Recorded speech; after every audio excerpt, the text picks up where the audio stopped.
So the traditional wax rim we are making with this PVS impression for the purpose of putting it in a patient's mouth so we can see where we want to put the teeth. But basically we start with this PVS impression. So classically we use the bead and box technique.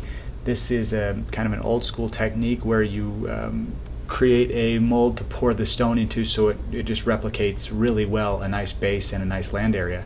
So what you do is you add rope wax around the periphery, sealing it, luting it together, luting the wax to the peripheral, and then adding wax around the periphery that can act as somewhat of a reservoir to pour stone into. Okay.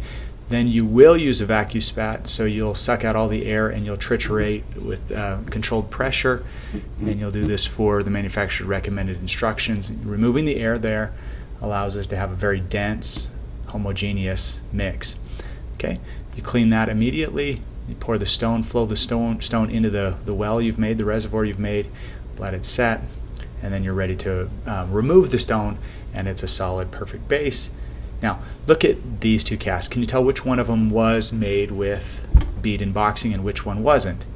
Now, because it's so difficult to tell, now you can see this cast here, this is the one we just showed you, you also can't tell if it was made off bead and boxing.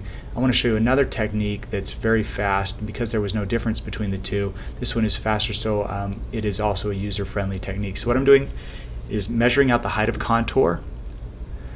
I'm doing this because I don't want this to lock into the stone, but also as you go downstream, the stone cast will have acrylic filling the same void, and so by me marking the height of contour, the acrylic won't have any undue pressure when we're trying to break it out of stone. So basically we've marked the height of contour like we do in RPD ideas work. So here I'm going to speed up this a little bit because we're kind of more used to the science of mixing. Adding the powder to the water, we're going to mix it for 5 to 10 seconds depending on manufacturer recommended instructions. Okay, and we will now vacuum spat this to increase the strength and control of the material. Here we go. Now again, just a reminder, there are 4 types of stone, really 5, but we don't use the impression plaster anymore. So you have type 2 model plaster, type 2 dental stone, type 4 high strength low expansion dental stone, and then type 5 high strength. What I'm doing is I'm making sure that I don't go beyond the height of contour. I'm controlling that. Now, these 4 types of stone are affected by the water-powder ratio, spatulation, water temperature. They all affect the setting time. So see what I'm doing? I'm going to watch the black line that I've made to make sure I'm not going beyond that. I'm just staying inside of that. Okay? Now, this type here, this type 3 stone, is made up. Okay, so you can see here the black line emerging. I'm starting to base it. I'm making macro mechanical retention blobs to hold in the base that will connect. But the key there was to just show the black line that I'm staying within, and I'll be able to show it here, and you can kind of see what I'm doing. I'm trying to control that. Now we're basing with the macro mechanical retention blobs, and then as soon as that sets, we'll flip it over, intaglio surface down, as you'll see here. Intaglio surface down, that stone there is all set. We'll now be basing it.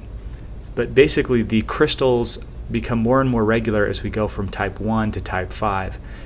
As they become more regular, the crystals set in a more orderly manner, and it takes less water to drive the reactions, and it makes a stronger mass. Whereas like the type 2, they're very irregular. It requires more water, and when the set mass dries, the excess water evaporates and it leaves greater porosities between the irregularities. So there's our stone, and you can see a perfect land area all around the periphery. I can now trim that a little bit to smooth it out, and you get this end outcome. It's a lot faster than doing the bead and boxing, and you get basically the same outcome. So I'm not saying one is better than the other, I'm just saying they both have their advantages. So here's the custom tray. Here's how we make it.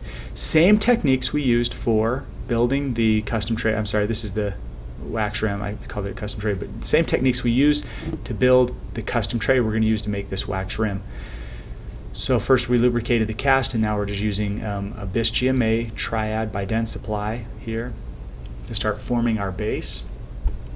Okay, and you're seeing it from a lot of different angles, so you can kind of see here you're not going to have as much cut back from the vestibule. You want to go a little bit deeper so you can get a greater seal. The biggest problem with this technique that some of the simplified versions improve on is that the wax rim generally tends to droop and fall from the palette.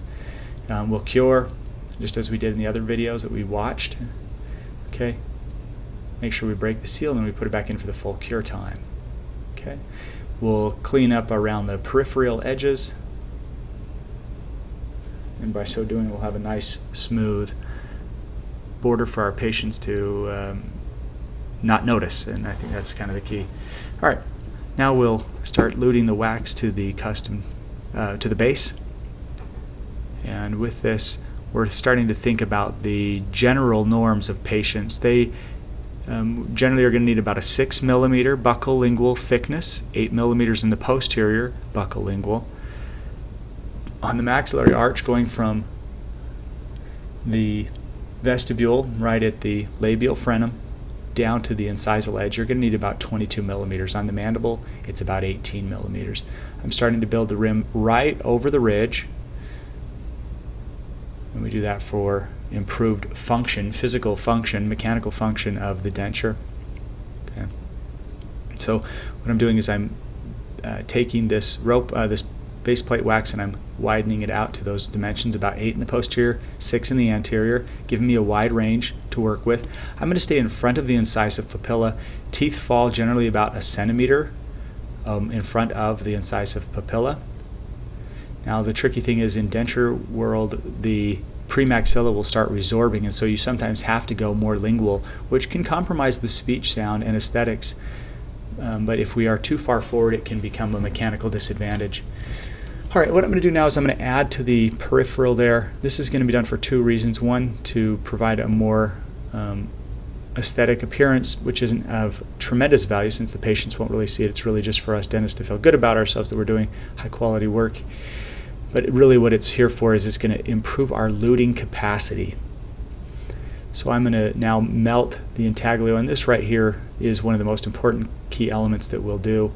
I'll put this in place on the base plate, and by putting pressure on it, it'll start forming spatially the shape I need.